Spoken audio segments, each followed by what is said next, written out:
you want it to happen, trading is counterintuitive.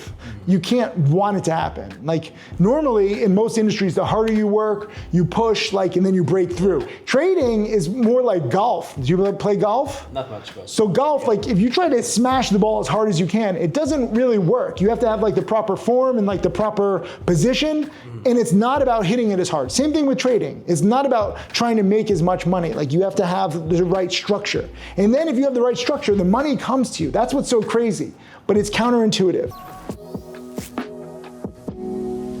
Sitting down today with Tim Sykes. Good to meet you. Appreciate the invite here to your villa. This is the second time I'm on your podcast. Click the link below for the first one. I don't know what I said. What was it, a decade ago? It was in 2016, so good to be back for sure. I don't know what I said. Yeah. Well, it'll be interesting. Check it out. It's going to be a very old interview, but they can see the updated difference. No, it's cool. Since then I've made, $4 or $5 million and, 40 plus millionaire students. So little different mindset. The villa is nicer this time. For sure, yeah. Tell me a bit more about kind of what you're up to these days and what's your trading like? So back then, I was trading OTCs, pink sheets, I was short selling pump and dumps. The pump and dumps have disappeared. The OTCs have disappeared, so I've gravitated towards NASDAQ a lot. Because there's no new promoters, now it's short sellers that are creating squeezes. But it's the same kind of patterns. I'm looking for these stocks that go parabolic from $1 to $5 or $10 within a few days. I used to short sell, no short selling anymore. The squeezes are too crazy right now. I want to live longer. I don't want to be stressed. I don't want to be squeezed. There's more borrows, so it's kind of flipped, right? Before I loved short selling, I made millions that. Now I'm riding these short squeezes up. I don't believe in the companies, but I'm still trading the same kinds of patterns. Okay. Feels like crypto is the new kind of pop and up now. Do you trade crypto the same thing the same way you traded stocks before? So I don't trade crypto. Okay. If you think that you're talking to me, you're not. I have so many imposters. Oh, yeah. Timothy Sykes 4732 is not me. I don't have private accounts. I don't have backup accounts. I need to make this clear. So many people think that they do. They're like, I know how you make your money with crypto. Zero crypto. I'm sorry. There is volatility. My patterns work there too. But A, it's 24/7. B, it's just so many scams. So I just have a hard line. I don't trade crypto. Nice. What's cool about you is first of all, you've had a lot of progression. You've really been able to do well in trading. You have a really good story, but you've also been able to teach people how to do it and how to replicate your results. Yeah. What do you think goes into people being able to replicate the way you trade? Is it very systematic, or is it they have to learn it, or how does that work out? So the people who are systematic with my strategies actually do better. I now have 2 students who have made, double what I've made.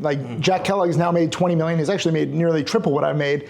Tim Grutani has made over 16 million, so he's made double what I've made. They're very systematic. They have spreadsheets. They're data backed. Okay. I never have spreadsheets. I have spreadsheets for restaurants, okay? I can tell you all the different restaurants. You're in Bangkok. I can give you restaurants in Bangkok.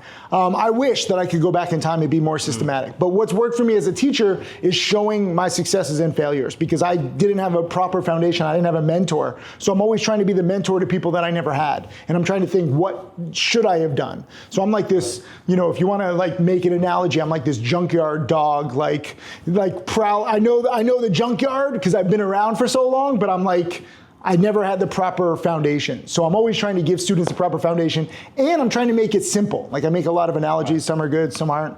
So, probably my 2016 analogies were crazy. Yeah. But I think that you can learn trading, but you don't want to learn a strategy that only really smart people can do. There's a lot of people who make much more and they're very smart, but can they transfer that to other people? Probably not. Yeah. So I teach a very basic strategy. One of my haters said, come on, Tim, trade real companies, stop trading these little gimmies. And I was like, I like these little gimmies. It's not as scalable because I'm trading small stocks, but there's still enough money to be made. But there is that thinking that people have that trading should be complicated for it to be able to make money. Otherwise, if it's too simple, it won't work long term. Simple works. KISS, keep it simple, stupid. In my experience, it works. I think that there's also a thing called analysis paralysis, where you have 20 indicators and you're using these clouds and Fibonacci's and all these different things, and you can make it very complicated. Maybe it works, but I'm just not that smart enough. So I teach a Neanderthal type strategy, right? My best strategy is buying a stock on a Friday with news. The news spreads over the weekend if it's the right catalyst, and then more people hear about it and they gap it up on Monday. So it's a Neanderthal, buy stock with catalyst, good news spread weekend, sell Monday, good trade. That's me. Right. That's how simple it is. And I make like 5-10% over the weekend. And it's simple and it's stupid, but it works because it's human nature. I think if you base your trading based around human nature, you do well. Like news, we have access to news real time, but most people around the world, they don't. So like there's a large lag, I find, where if there's like life-changing news, market industry changing news, it takes a few days for it to really be priced in. And I think that you can profit from that. What's your routine like? I know we have a very different trading style and we kind of have the same lifestyle of traveling, but tell me more about your routine and kind of how you run your day with trading. I mean, it depends on what time zone I'm in, because like I told you, we're filming this in the middle of the year. I've done 16 countries this year, 36 countries last year. In Asia, my routine is crazy because I'm trading at night. Yeah. I don't get enough sleep. Here in Europe, it's nice because the stock market opens at 3 p.m. Eastern roughly, but pre-market has been hot, so like even here, I'm like getting up at like 9, 10 a.m. and there's already trades at 10 a.m. Eastern, or 10 a.m. Italy time, 4 a.m. Eastern. It's all based on the stock market. So like that's my routine. I'm always on New York time, for better or worse. But I like trading whenever there's a catalyst, whenever there's something in play. Right now, there's no good plays. I was looking for pre-market runners. There's not that much. So we can do this podcast. If there's a pre-market runner, I'd be like, we'll do it later. Right. Like I need to focus when there's that timing inefficiency. When there's the right catalyst, that's when I focus. Otherwise, I do nothing.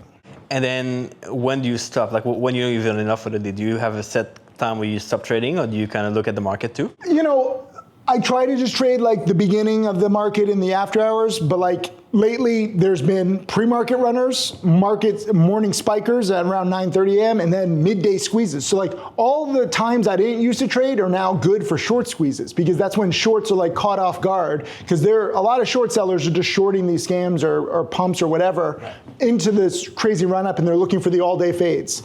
And oftentimes, even if it's fading, if it holds a key support, you can get like a midday spike. And sometimes the midday spike doesn't just like spike 5-10%. It can hit new highs because there's so many shorts. So lately it's been crazy. I wish that there weren't so many shorts, but I do thank the short sellers. Thank you for your sacrifice. You're sacrificing your wealth, your health, your sanity. There's a lot of short sellers that are going bald. Like, I don't know how you guys deal with the stress, so thank you. This is for you. Can we zoom in? Thank you, short sellers. Keep it up. We need more shorts to squeeze. What made you stop going short? Is it based on the market didn't react well to it, or too much uncertainty? No, so I could probably still profit short selling, but it's so dangerous. The squeezes, before when I was really shorting, like the biggest squeezes were like a stock would go from like 3 to 15 over like a week or 2 weeks. That's maximum. Now you're getting 3 to 30, 3 to 80 in a few hours or a few days. Like, it's crazy. I mean, HKD went from single digits up to 2,500. Whoa. Your storage is full. Oh, no. Are you filming in 4K? No. I hate 4K. Yeah. 4K is the worst. But this is what I'm saying. So are we filming this still? One camera's filming. Keep it going. Keep it going. Use all of this. We don't need to talk about that. But this is the thing. So right now it is 7:23 a.m. Eastern, right? And my student Andrea is trading. He's like, HSDT, you're missing out. Easy panic dip buying the 180s out at 209. So we just flipped it. He made 30 cents a share, 15%. So nothing huge, but again, like pre-market, a few years ago, this never would have happened. Never would have happened.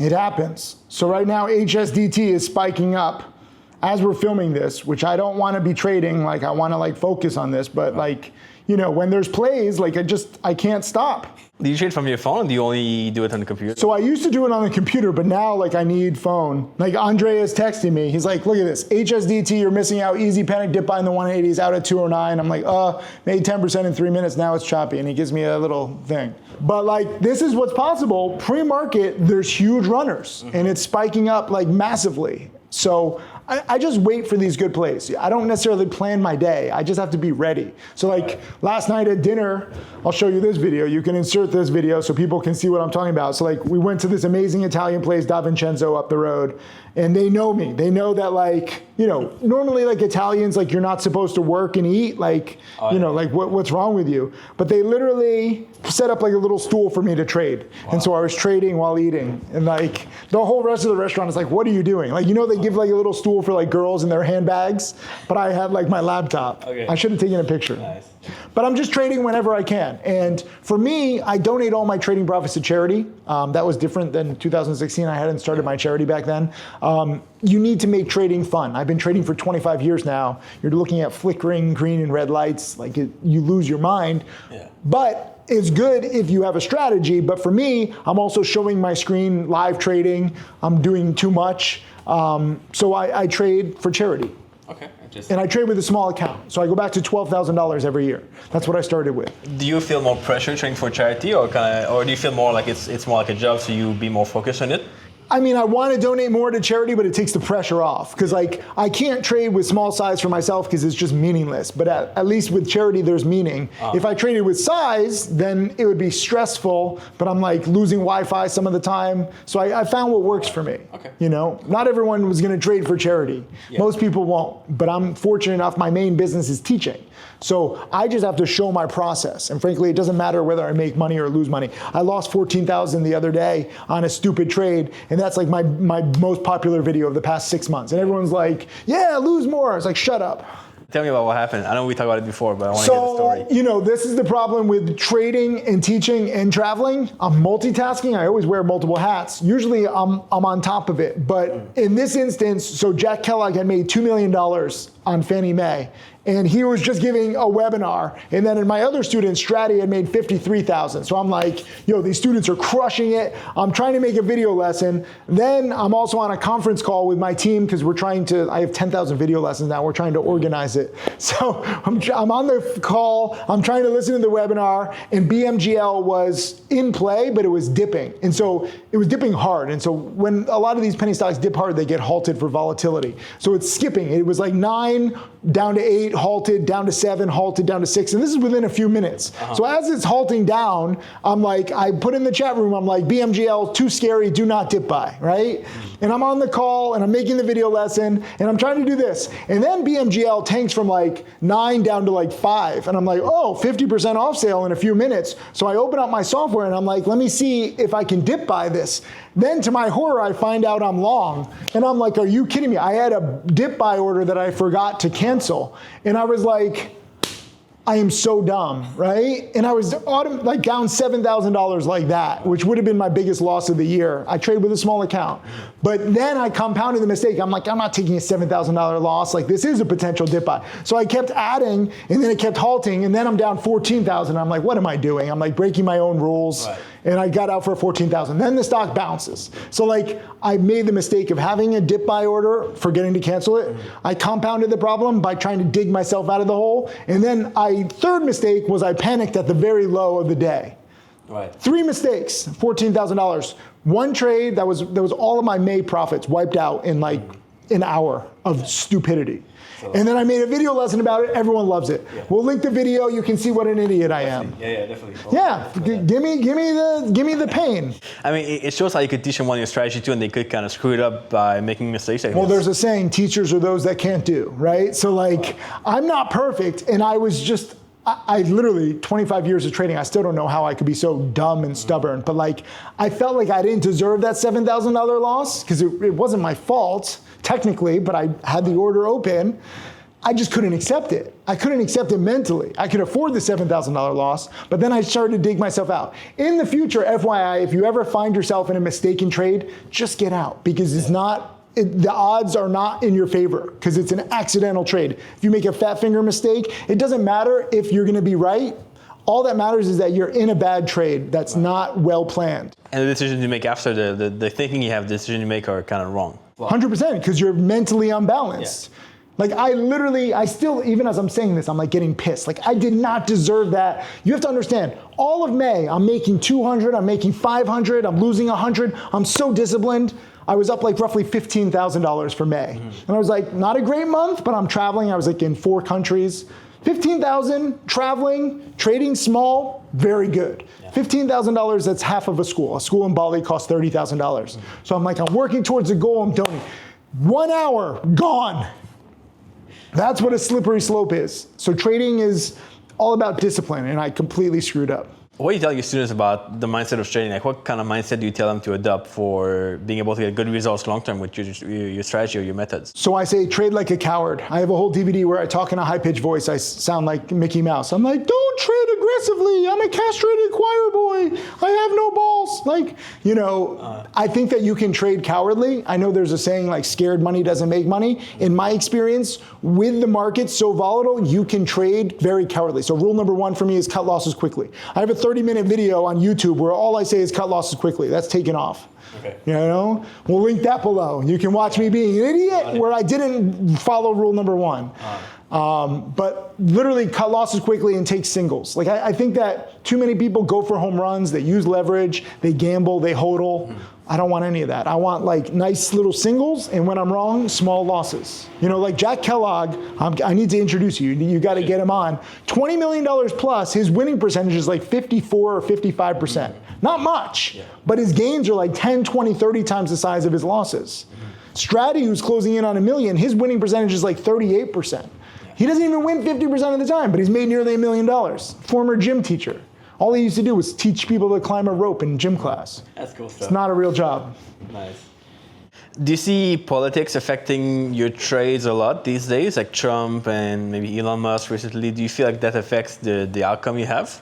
Politics, yes, definitely. Impacts the overall market. It's crazy with the tariffs and then like the fake news and stuff like that. I find that a lot of people don't like trading, based around politics. Like everyone has a different view. I'm not getting into politics. I just look for catalysts, right? So like if the market is down so much because of a catalyst, and I don't think that catalyst is necessarily gonna last. Like if you look at, forget about politics, if you just look at Trump and the art of the deal, he has a playbook that he's following when he makes deals. Yeah. So if you know that he's making these like big threats at first, that's part of the playbook to like come out swinging so people know that you mean business. And then you walk it back and you're like, well, we can negotiate. He's been doing this for decades. Right. So that's not even politics. There's a book, like the art of the deal. Like he explains his strategy. So you kind of knew what was gonna happen, although I didn't necessarily bet on it. I don't like guessing games because you never know what's gonna happen with what. Do you feel like there's more certainty with like tweets or things that can come out like unexpectedly? 100%. So I don't like unpredictability, right? So like you're trading daily charts, you have more faith in the system.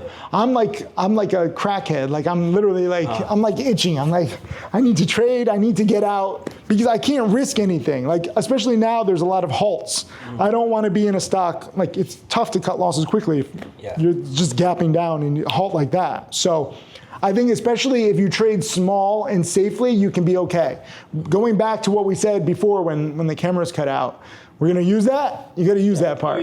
Use it, right? The camera's cut out. You said, why don't I short sell anymore? That was like right when it happened. The squeezes are too crazy, but even if I could somehow avoid the big squeezes, my students can't. So the way that I trade is specifically designed for students with small accounts. Like I'm trading these little $1 stocks, $2 stocks, looking for like a 30%, 50% pop, because that's how you grow a small account. Jack Kellogg doesn't even trade the same stocks that I trade anymore. Like he's making $2 million on Fannie Mae because he has a big account. He doesn't care. I was like, oh, look at this trade. There's like 10,000. He's like, screw $10,000. And I was like, But most of my students are just trying to make their first 1,000 or two. Right. So like I designed this to be like the Neanderthal strategy for people with small accounts. They can trade bigger stocks, more volatile or less volatile stocks later on. How do you look at size? Is it like a percent of your account that you risk on a trade, or how do you structure it? I mean, I'm all messed up because literally I could trade with like a $10 million account if I wanted to, but I'm trading with like a few thousand. My average trading position is like $5,000 or $10,000. So it's not for me a position of my account. Again, I'm thinking in terms of students. Like, how should a student trade? And this is how I've frankly gotten better as a teacher because they can judge it. If I'm trading with my big size, like Jack trades with big size, but students can't really learn from his big trades because they can't do that. Like his $2 million like good trade on Fannie Mae, but it was only like a 30% win because he's betting millions of dollars. So if you put in $2,000, okay, I mean, it's a $700 win, it's good, but $700 versus $2 million, very different. So I'm specifically trading with small size. So you can't look at my like percent of my account. It's all about how do you make $500 or $1,000. That's what I'm trying to teach people. I mean, what's cool about your lifestyle is you're traveling and you also like living very simply. Like you don't have any like fancy cars, like try to flash stuff online like other people. Got rid of all the cars. Yeah. I used to have all the cars. I started that whole trend, right? I mean, I like the cars. I don't mind people like wanting cars. That was my childhood dream, but it gets old after a while. Building my first school, and now we're up to 126 schools around the world. Like when you go to these communities, and even in Bangkok, like I'll visit you in Bangkok. We'll go to the school, and like you're hugging with all the kids. So much better than cars. At least for me, you have to find what motivates you. Right. So if cars motivate you to study and push yourself, do it. Get all the cars in the world. Is it charity that motivates you now to achieve more? 100%. I want more millionaires and more schools. There's tens of thousands of schools needed in third world countries. I can't afford schools in like America. Like a school in America would be like several $1 million, right? But these schools in Bali, $30,000. We have schools in Guatemala, Laos, Nepal, Botswana, Kenya. Now we're doing some computer labs in Brazil and Bolivia, Paraguay. So like all these different countries. And it's not just schools or computer labs. We have food banks. We have a medical center. We have a soccer stadium in Cambodia. So it's like whatever the community needs. We're just building 2 new schools in Colombia too. What do you tell someone who would say, I want to become a millionaire trader? Like I want to be able to make $1 million from trading. What should they focus on? I think it's great. I think that you can, but you have to start small and you have to take it step by step. Everyone wants $1 million like overnight, but it doesn't happen. Nothing happens overnight, and you need a foundation. So like going back to what I said in the beginning, I didn't have a foundation. I didn't have a mentor. I didn't have risk management. It's crazy that I didn't like lose all my money when I was just like betting wildly. I didn't have position sizing. I had my strategy, but now it's like with people like Jack Kellogg, okay, $20 million now, his first 18 months, he lost like 10 grand, but he was like losing 100, losing 200, taking small tests. Yeah. So if you lose small, win small in the beginning with small size, then you size up after you have done enough tests and you find like you optimize your process. So there's a whole process. Most of the people who cross $1 million with my strategy is year 2, year 3, year 4, year 5, not year 1.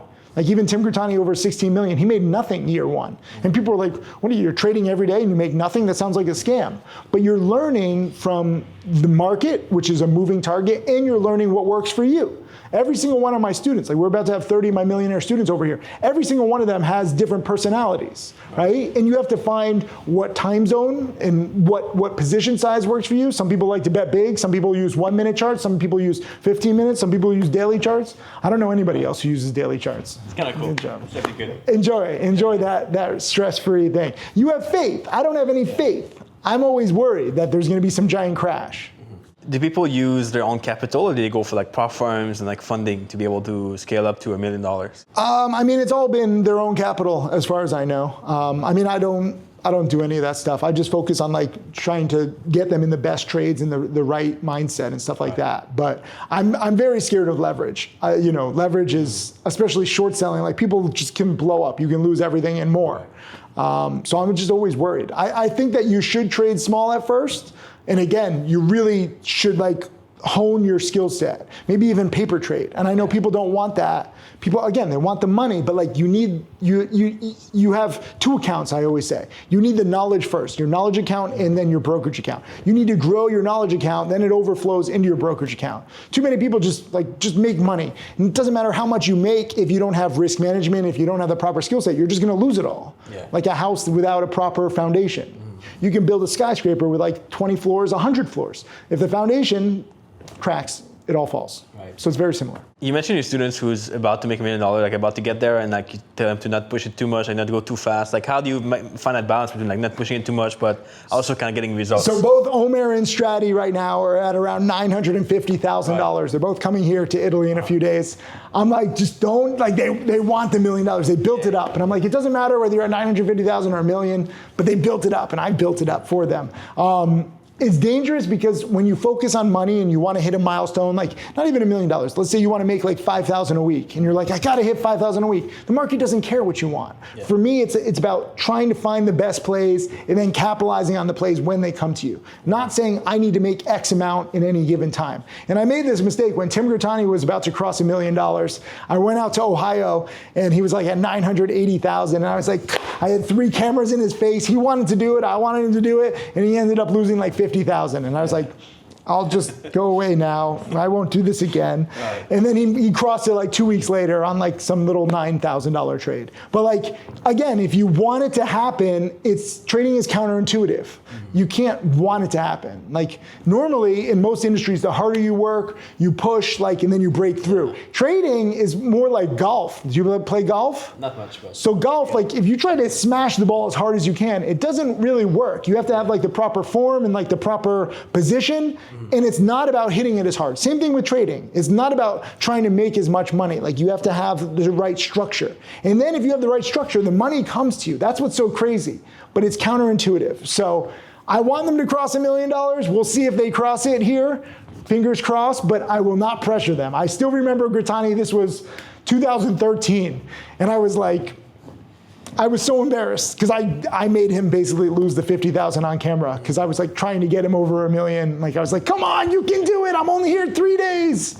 And it was just bad. So you don't know until you try stuff like that. Tell me if people can connect with you and find out more about your work if they want to connect and learn from you. At Timothy Sykes on every network. No Timothy Sykes 372. No backup accounts. No shady crypto. I have so many imposters. It's sad. Yeah. Like if you Google Timothy Sykes, you'll get like 30 things. Sure. So just me. And I have a YouTube channel with now 2,000 plus free video lessons. So start there. Start learning. I have live trades, bad trades. We'll link my bad trades so you can see what an idiot I am. Yeah. But I think if you share this stuff, good trades, bad trades, and you're just real, like you're real. We've been around for over, decade. You've been around. When did you start trading? 2013. So over a decade. Do you still love it? Yeah, for sure. Right? For sure. And you've seen people come and go. A lot, yeah. People use leverage, they blow up. People who expect too much, they blow up. People who make a lot and then they give up. Like Tim Grittani basically has made 16 million. He's done. He's just like raising his family now. That's beautiful. You don't always need to trade. I think that trading is a means to an end. I'm always worried about people where they're trading more and more and more and they have no life and trading becomes their life. I think you should use trading to build your life, just like you have, like I have.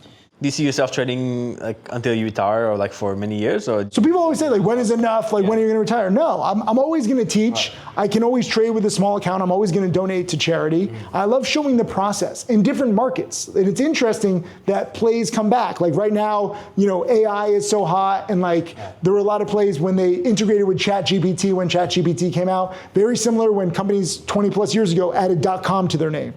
.com or .io. It's the same thing. Ebola and COVID, same thing. Same stocks actually rose in Ebola and COVID, just to different degrees. Ebola killed like 4 people, COVID many more. But same kind of thing. There'll be another disease, unfortunately, given the way that we treat this world and so many different things. Those same stocks will rise again. So if you're around in history, I'm basically a glorified history teacher. So I'm not just going to stop teaching history. I think that there's always going to be opportunity, but certain markets, there's better opportunity. I actually encourage people to start when the market is slow, because then you have more time to study. Yeah. Everyone wants to study and trade when the market's fast, but when the market's fast, you don't really have time to study as much. So I hope that we get a crash. I hope that we get a slow market. I hope we get a decade, a lost decade. No one wants that. Everyone wants a hot market. They want a hot play. But people need more time to study and prepare, right? Too many people are unprepared. A lot of people, they made a lot of money, but they're like irresponsible. They're bound to lose it because they haven't studied or prepared enough. Prepare, study up. Good stuff. Good, listen. I appreciate your time. It's been good to catch up, and people can check it out. They can connect with you there. Of course, you're everywhere on social media. At Timothy Sykes, no other usernames. I'll put the link below. People can reach out to you and connect with you, and hopefully they can see what you do and learn from you. And don't be an idiot like me. You can do better. I'm not best case scenario. That's the good news.